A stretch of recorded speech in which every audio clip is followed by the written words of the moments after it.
Olá a todos, meu nome é Fabrício Vaz Nunes, eu sou professor de História da Arte na Universidade Estadual do Paraná, Campus 1, Escola de Música e Belas Artes do Paraná.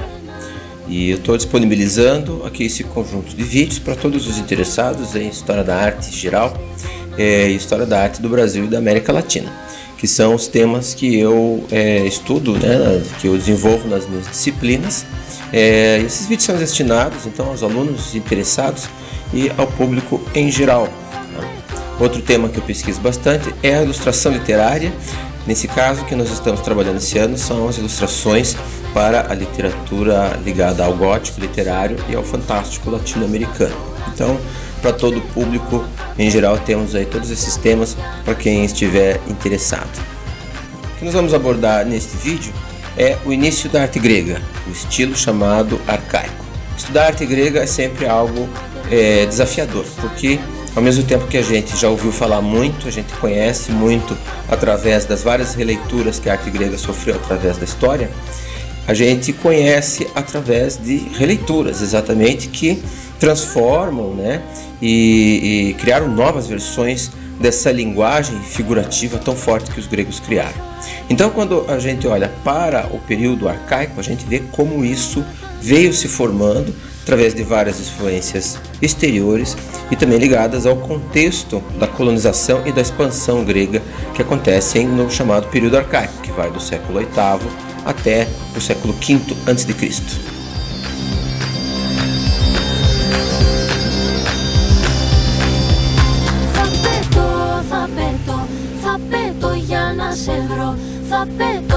Bom, o período arcaico grego tem, evidentemente, seus precedentes que estão lá naquelas civilizações de Micenas e de Creta que precederam e que formam, de certa forma, um certo solo cultural a partir do qual a cultura propriamente grega, helênica, vai se formar.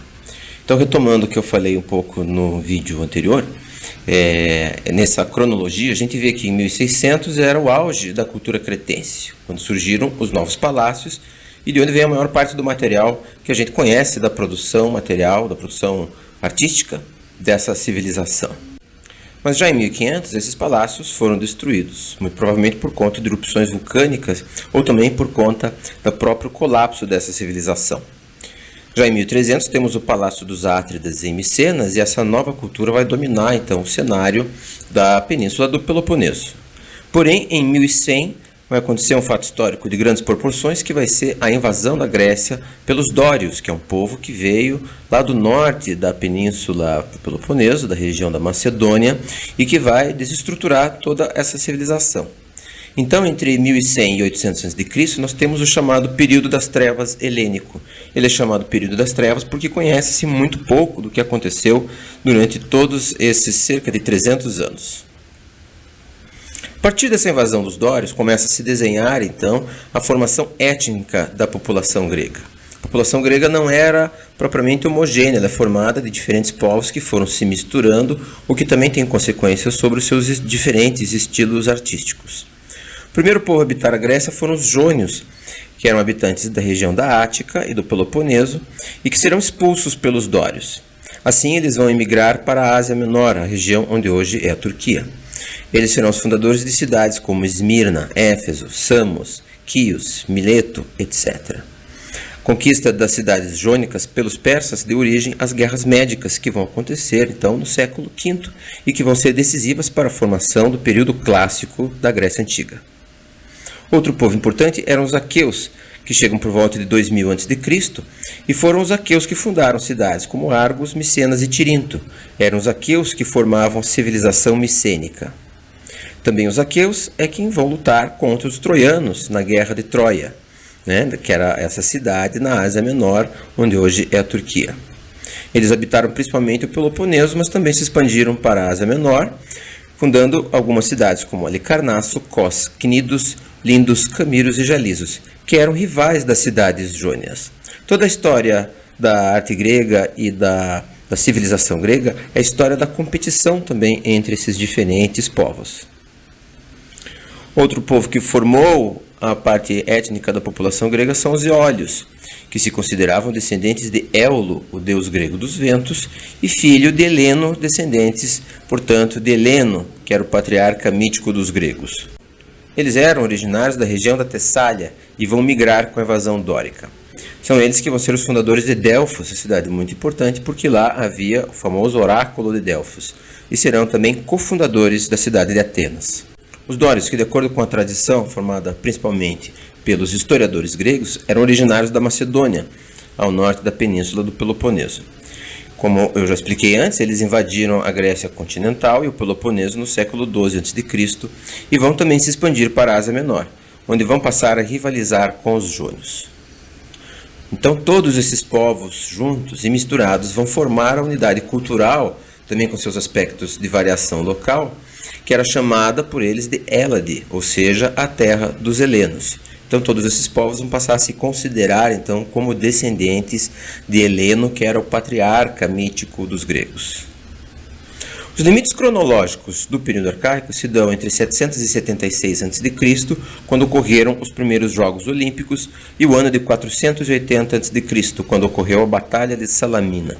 Essa batalha foi muito importante porque ela significou a vitória dos gregos contra o Império Persa, que era esse império monstruosamente grande, que liderado por Xerxes tinha conquistado grande parte do mundo conhecido, o mundo da Ásia Menor e do Oriente Próximo, e ele era liderado então por Xerxes.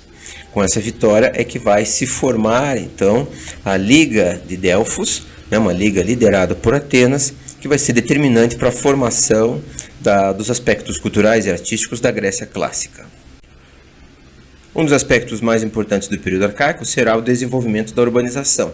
Vão surgir e crescer as polis gregas, que eram essas cidades-estado independentes entre si e que mantinham entre si uma constante relação que era às vezes de conflito, de competição, porém, em alguns momentos, eles formavam alianças entre si.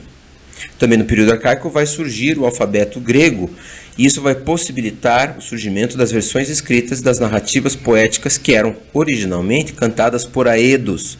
O aedo era um poeta-cantor que recitava essas obras nas cortes dos reis, e eram obras criadas coletivamente e que eram memorizadas então e narradas ritmicamente, acompanhadas de música nas cortes dos reis, que eram então chamados de basileus.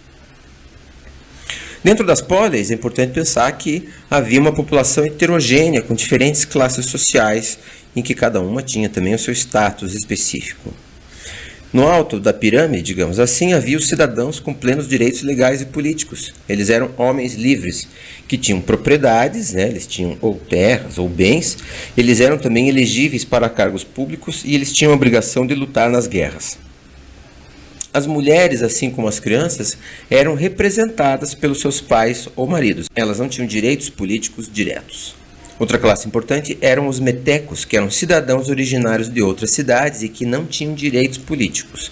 Na base da pirâmide estavam os escravos, que só possuíam os direitos que eram oferecidos pelos seus proprietários. Essa era uma sociedade, portanto, de base escravista, muito embora se desenvolvessem muitas atividades econômicas, como a agricultura e o comércio, que eram lideradas, ou às vezes mesmo desenvolvidas, pelos homens livres. Já desde o século VIII, começa a acontecer outro aspecto muito importante do período arcaico, que foi a colonização grega de várias regiões do Mediterrâneo. Os motivos para essa colonização eram vários. Por um lado, havia o crescimento populacional das polis e havia também a necessidade de novas terras para a agricultura, além, é claro, de interesses comerciais. Vai surgir assim, então, gradativamente, a chamada Magna Grécia, que é o conjunto da Grécia continental, a Grécia peninsular, a Grécia localizada na Ásia Menor, a chamada Grécia Oriental, e também os seus vários territórios que foram sendo ocupados na Itália, no sul da Península Ibérica, no norte da África, e que competiam com outro grupo humano que também estava desenvolvendo um processo de colonização, que eram os fenícios, mais ou menos ao mesmo tempo. Entre 750 e 700 é que teria ocorrido a vida de Homero, esse grande autor da Ilíada e da Odisseia, que na verdade é quase certamente um nome fictício ou construído. Um autor chamou Homero de personificação coletiva de toda a memória grega antiga, porque Homero, na verdade, é uma espécie de marca registrada de escritos que, na verdade, recolhiam a produção poética dos aedos, que era uma produção de ordem oral. Então, até se a gente compara em termos estilísticos, em termos da forma narrativa, a Ilíada, que é anterior, com a Odisseia, a gente vai ver que eles são textos completamente diferentes, têm estilos muito diversos, sendo que a Ilíada tem características mais antigas e a Odisseia tem características um pouco mais novas dentro da cronologia grega. Um autor que teve provavelmente uma existência real, efetiva, histórica, é Hesíodo, que viveu entre 700 e 650 a.C. aproximadamente. Será Hesíodo que vai escrever dois textos muito importantes. Um deles é a Teogonia, que conta a história da origem dos deuses, e outro é Os Trabalhos e os Dias, que é um texto que fala, então, da vida rural, da produção agrária e, portanto, nos dá uma certa visão sobre a vida cotidiana desse período. Também o período arcaico vai ser marcado pelas primeiras sistematizações escritas das leis gregas.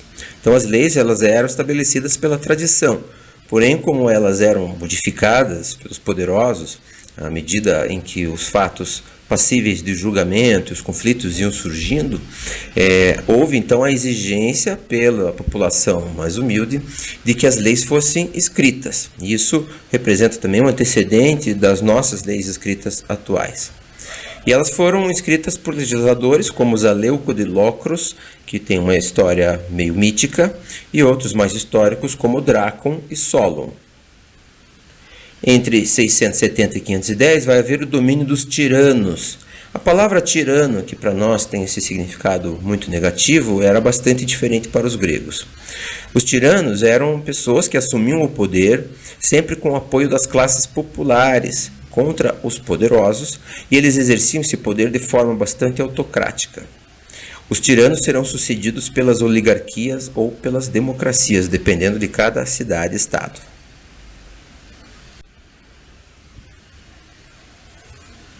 E aqui nesse mapa nós podemos ver um pouco como se desenvolve a colonização grega entre os séculos VIII e VI. Então esse aqui é a Península do Peloponeso, né? Essa região aqui é chamada Grécia continental, e a partir dessa região eles vão se expandir principalmente para a Ásia Menor. Vejam que toda a costa de onde hoje é a Turquia será colonizada pelos gregos, o norte da África, onde teremos a cidade de Cirene como uma das mais importantes colônias gregas, e o sul da Itália, incluindo também a ilha da Sicília, com um importante centro que será Siracusa.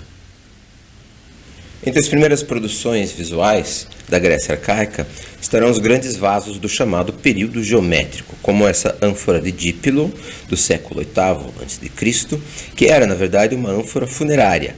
Então, essas ânforas e outras peças de cerâmicas desse período, elas tinham furos embaixo para escorrer os fluidos e os óleos que eram colocados junto com o cadáver.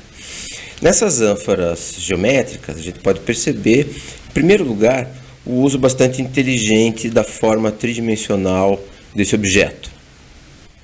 Então, as formas maiores vão ocupar as partes mais largas do vaso, entendido como um objeto tridimensional, de maneira que os ornamentos mais estreitos ficam nas partes em que a forma se afunila, em que a forma chega aos seus limites, e as formas mais largas ficam nas partes mais extensas do objeto tridimensional. O principal tema figurativo do período geométrico são rituais de sepultamentos. Então, o que nós vemos nessa cena é um corpo estendido e uma série de carpideiras, ou seja, de pessoas que estão chorando a morte desse indivíduo, provavelmente um indivíduo de alta importância para essa sociedade. São vasos muito grandes, né? São vasos que chegam a 1,30 m, 1,50 m de altura, e a gente vê um grande rigor estrutural na concepção de toda a ornamentação geométrica. Outro tipo de cerâmica comum nesse período será a cratera, do grego cráter, que era um tipo de cerâmica que era originalmente utilizado na mistura do vinho com água. Essa aqui não é uma cratera que tinha essa função, mas uma cratera funerária, e aqui a gente tem um conjunto um pouco mais complexo de figurações. Então pode-se observar o morto, né, aqui numa espécie de essa elevada, então, nessa posição, com animais que eram sacrificados em seu nome, carpideiras ao redor.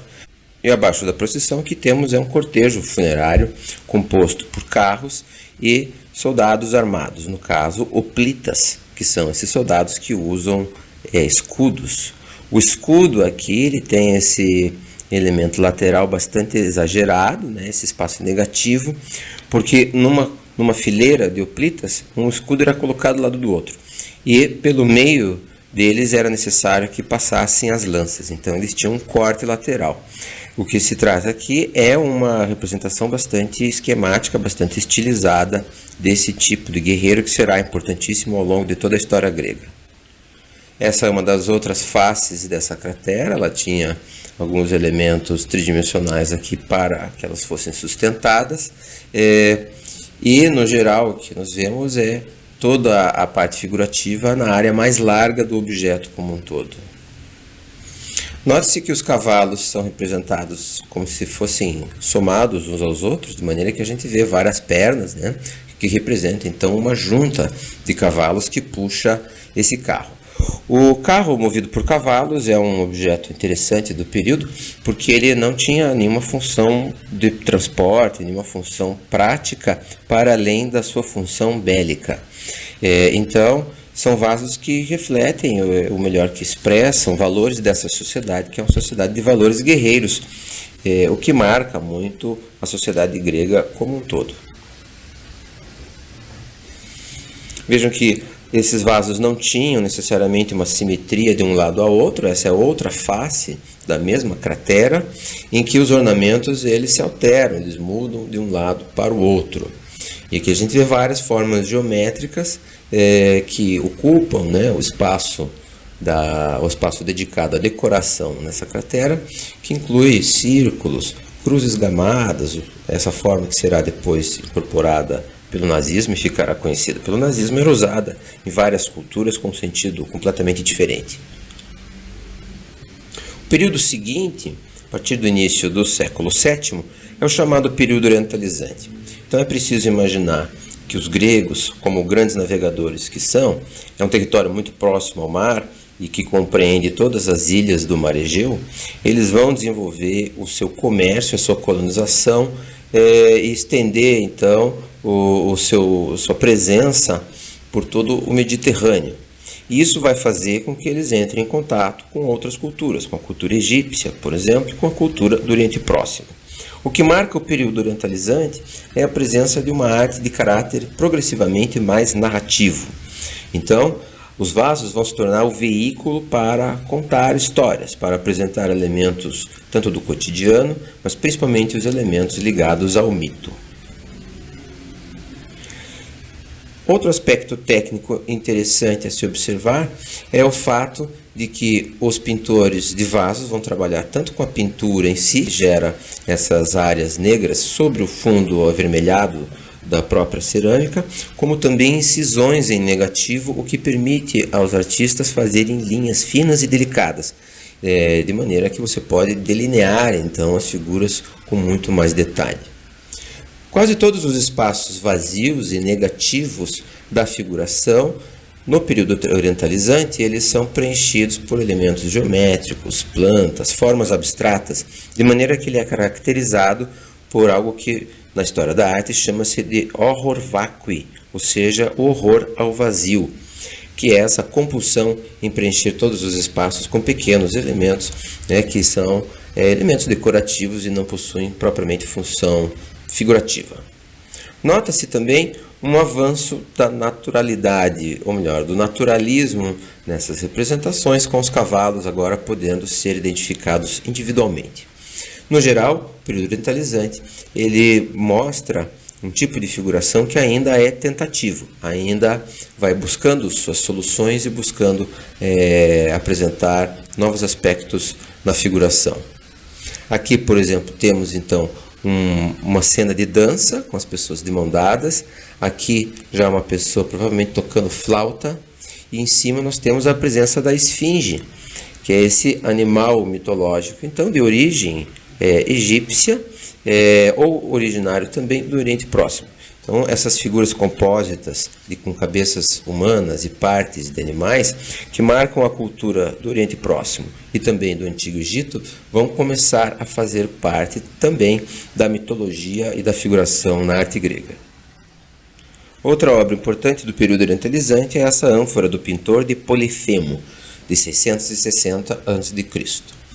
Essa é uma obra muito interessante porque ela mostra no pescoço da sua ânfora uma cena mitológica que também está presente num dos escritos atribuídos a Homero. Trata-se da cena em que o herói Ulisses, ou também chamado Odisseu, em meio ao seu processo de retorno para o seu lar Ítaca após a guerra de Troia, ele e seus companheiros vão parar numa ilha que é dominada por cíclopes, que são esses personagens gigantescos com um olho só. No caso, o cíclope chamado de Polifemo vai prender Ulisses e seus companheiros dentro de uma caverna. E quando Polifemo pergunta a Ulisses o seu nome, Ulisses astuciosamente responde: "Meu nome é ninguém". Então esses marinheiros gregos ficam imaginando uma maneira de se livrar, né, do cativeiro imposto por esse gigante que pretende devorá-los, e eles fazem com que ele beba muito vinho. Então ele tem na sua mão um kílix, que é o antepassado do nosso cálice, que serve para beber vinho. Depois que ele está embebedado e adormecido, eles pegam uma madeira, eles pegam uma estaca e furam o seu único olho. Preso dentro de sua caverna, Polifemo começa a gritar pela ajuda dos seus companheiros. E os outros cíclopes se aproximam e perguntam o que estava acontecendo, e ele fala: "Ninguém me cegou", né, referindo-se ao nome dado pelo Ulisses, né? E pergunta: "Mas você está sendo atacado por alguém?" Ele fala: "Sim, ninguém está me atacando". E eles julgam então que ele está louco e não prestam ajuda nenhuma.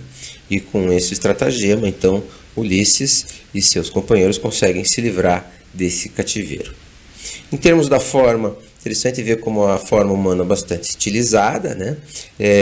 Tem todos esses elementos decorativos que aparecem em meio aos personagens, sem nenhuma função narrativa, de maneira que ele representa muito bem todas essas características do período orientalizante.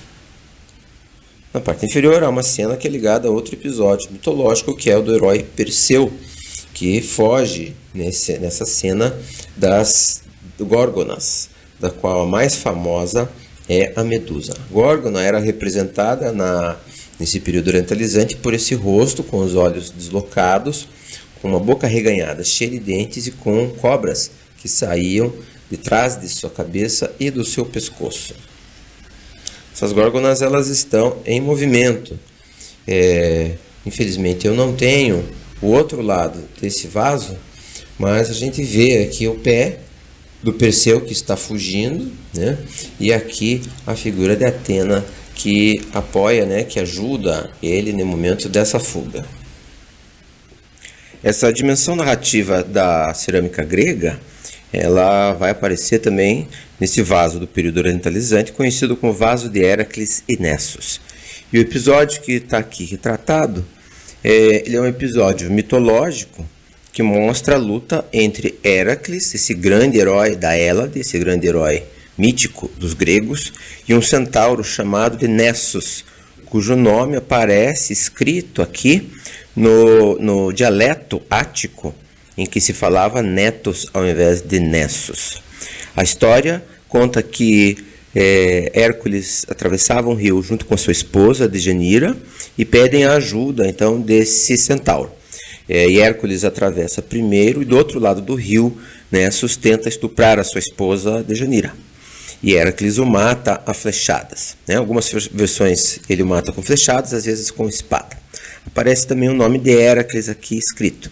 Essas legendas, esses nomes que aparecem nos vasos gregos ajudam muito a gente a identificar qual episódio está sendo retratado. E aqui a gente vê uma composição toda muito permeada pela ação, pelo movimento corporal, que é algo que vai ser muito forte depois na escultura grega, e pelo uso muito hábil dessas linhas finas, que são essas linhas que são escavadas, sobre o vaso após a pintura da figura negra como um todo, o que vão dar então esses elementos ligados à musculatura, à postura corporal, vestuário, a própria musculatura do centauro aqui muito bem desenvolvida. Então, um vaso que já apresenta de maneira muito forte esse elemento do movimento e da ação que vai caracterizar a arte grega. Porém, a arte grega é bastante variada. Quando a gente olha para a escultura desse mesmo período, é uma escultura que se caracteriza por uma estaticidade maior. A escultura arcaica, nos seus momentos iniciais, é referida como escultura dedálica, em referência a Dédalo, que teria sido um escultor mítico do rei Minos. Seria Dédalo que teria criado o labirinto do Minotauro. Essas esculturas dedálicas elas são chamadas de coré, que significa moça, no plural corai, e kouros, que significa rapaz, no plural em grego kouroi. Essa é uma coré atribuída a um escultor chamado Nicandre, de 630 a.C., que mostra de maneira muito evidente a grande influência da arte egípcia sobre a primeira produção escultórica grega.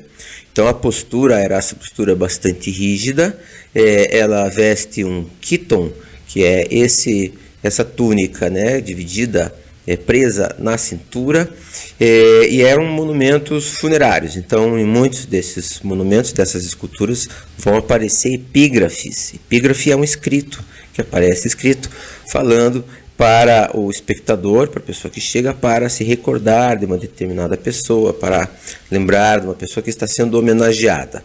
E eles ficavam num ambiente ligado a rituais funerários. Essa estátua está bastante desgastada pelo tempo, mas a gente observa até mesmo no cabelo uma semelhança com as estátuas egípcias do período, e nessa grande rigidez, com os braços postados ao lado do corpo e a postura toda, né, muito parada, muito estática, a influência da escultura egípcia. Um pouco mais detalhada é essa estátua conhecida como Dama de Oserra. É uma estátua pequena, que tem cerca de 65 centímetros, e ela mostra outro aspecto dessa influência egípcia, principalmente no cabelo, como a gente vê de maneira muito clara, e também nessa postura da mão sobre o peito, que era empregada em várias estátuas egípcias. Então, os braços permanecem colados ao corpo, a postura como um todo ereta e estática. Porém, a arte grega se destaca por essa apreciação da superfície, essa manipulação dos volumes, que vão trabalhar então com a incidência da luz. Note-se que a escultura ela é o elemento tridimensional, ela é a massa, mas ela opera também com a luz, com a maneira como a luz incide. Então, toda essa superfície marcada com esses pequenos relevos, ela era delimitada por vários campos pequenos de cor, então tudo isso era colorido, na verdade. Nessa imagem a gente nota também como a mão ela tem aquela estilização muito semelhante à da arte egípcia, em que os dedos se parecem muito mais com cilindros, com tubos, de maneira mais geometrizada. E no vestuário a gente vê essas formas concêntricas que fazem uma certa referência, tem muito a ver, né, com a geometria do período geométrico. Então, essas experiências elas reaparecem na escultura dessa forma. Porém, ao passo que a pintura de cerâmica já valorizava a narrativa e valorizava o movimento corporal, na escultura esse processo vai demorar mais para aparecer. É o que a gente observa, por exemplo, nesses conjunto escultórico de Cleobes e Biton, que teria sido realizado por um artista chamado Polimedes de Argos em 610 a.C. Esses dois personagens, Cleobes e Biton, eram dois irmãos gêmeos, cuja história é referida pelo historiador grego Heródoto. Então Heródoto conta a história que Solon, o legislador do período arcaico, teria contado ao rei Creso da Lídia. Nessa história conta-se o seguinte: havia uma sacerdotisa da deusa Hera, chamada Sídipe, e ela tinha dois filhos gêmeos, Cleobes e Biton. Num determinado momento do ano, em que era realizado um festival em honra da deusa, ela decide fazer então uma peregrinação ao local para a qual ela precisava de um carro com bois. Porém, os seus bois não foram achados e Cleobes e Biton tomam sobre si o encargo de puxar esse carro por cerca de 10 quilômetros até o templo de Hera. Sídipe fica muito orgulhosa e feliz e agradecida aos seus filhos e ela faz uma oração à deusa pedindo que ela recompense os seus 2 filhos. Os gêmeos, então, eles dormem e não acordam mais. E segundo a narrativa conta, o prêmio deles teria sido a própria vida, então, que seria dada em honra à deusa Hera. E eles seriam famosos para todo sempre. A história é usada como um exemplo de um valor que seria maior que a vida, que os gregos identificavam com o conceito de arete. Arete significa excelência, virtude e adequação ao seu destino.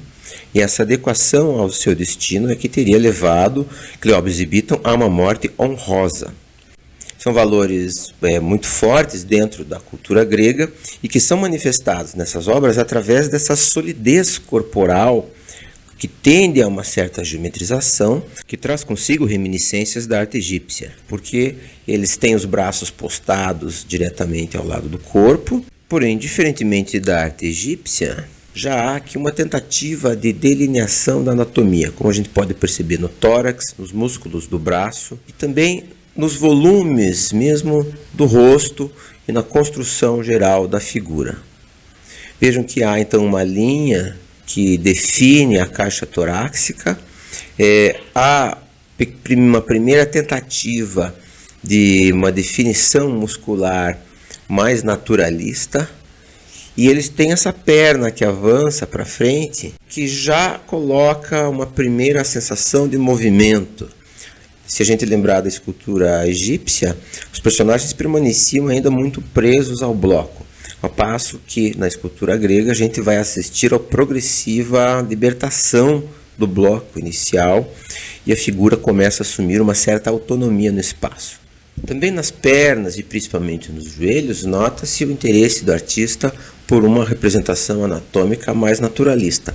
Progressivamente os gregos vão começar a perceber que por baixo da pele há músculos, há veias, há uma série de elementos em movimentação e uma série de efeitos de causa e efeito que colocam o corpo em movimento. De forma geral, os couroi dessa corrente, que é chamada de corrente dórica, porque Argos fica na região próxima a Esparta, então esse estilo vai ser chamado de estilo dórico. Tendem a uma solidez maior e uma geometrização maior da forma. O próprio fato deles serem idênticos e a construção geral do corpo dá uma dimensão maior à sua solidez e ao enquadramento volumétrico da forma. É notável a diferença da corrente dórica para a corrente ática na produção dessas esculturas.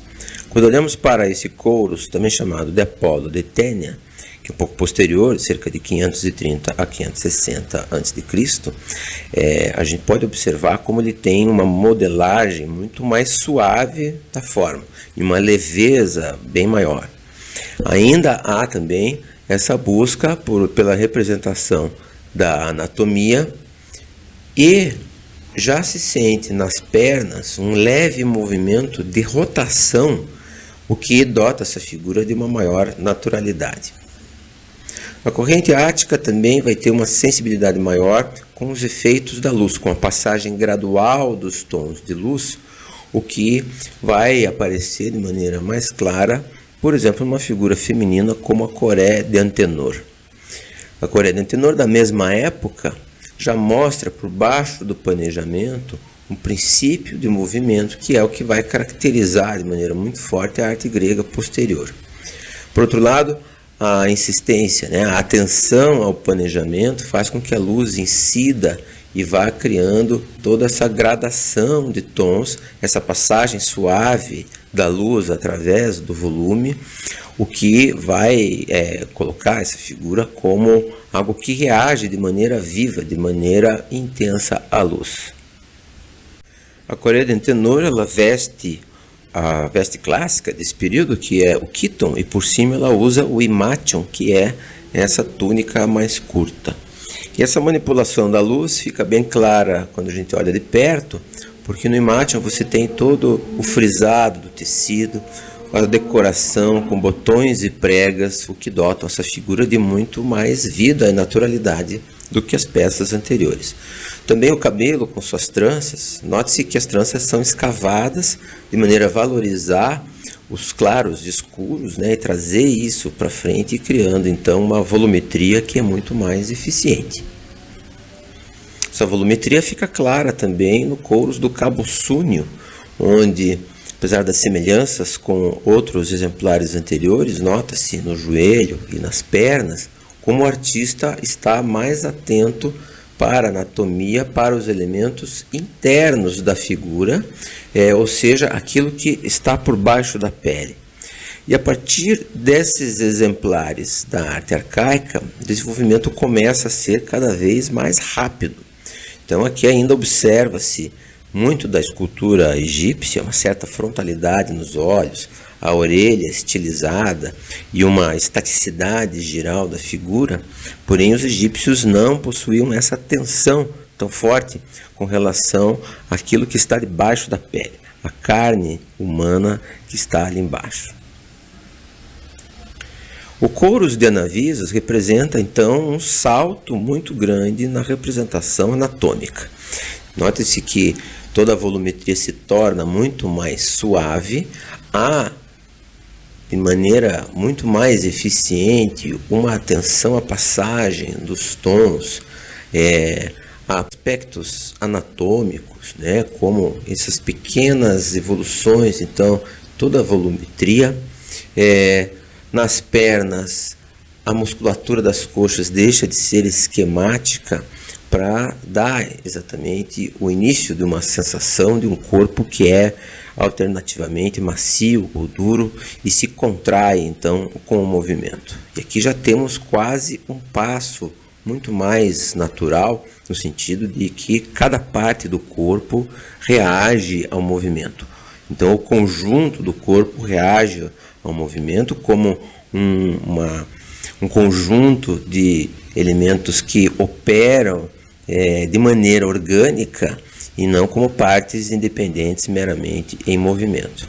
Permanece ainda no couros de Anavisos elementos bastante convencionais, como o famoso sorriso arcaico. Então, para imbuir essas figuras da sensação de vida, os artistas arcaicos colocavam esse sorrisinho em todas as figuras. Olhando ele um pouco mais pela lateral, a gente observa também como é uma forma que ela passa a ocupar um espaço plenamente tridimensional. Então, nessas peças a gente nota como as pernas reagem de maneira diferente uma da outra. Não são pernas colocadas simplesmente em posições diferentes, são pernas que estão fazendo esforços diferentes. Nota-se essas pequenas massas acima do joelho, que dão conta então da acomodação da pele por conta do esforço muscular. E, como um conjunto geral, a gente nota exatamente uma aproximação do real, mas não é um real no sentido naturalista, no sentido cotidiano, mas é um real idealizado. Aqui, como em poucas obras desse período da escultura dedálica, a gente nota de maneira muito clara a força do conceito de arete, essa determinação, essa virilidade que se busca nessas figuras e que se louvava nesses guerreiros mortos, nesses heróis que eram considerados como o exemplo do ser humano. Essa figura tem quase 2 metros de altura. É uma figura que representa a vida, mas é maior do que a vida. E essa dimensão maior do que a vida é o que a arte grega vai buscar em todas as suas realizações. E com isso a arte grega vai conquistar o seu lugar como um dos elementos mais fortes na construção daquilo que a gente entende como civilização ocidental. Com essa imagem, eu encerro por hora essa breve introdução à arte arcaica grega. E na próxima aula nós vamos ver então seus desenvolvimentos na cerâmica de figuras negras e na escultura monumental. Agradeço a todos pela audiência, desejo a todos saúde, felicidade e sorte. E até a próxima.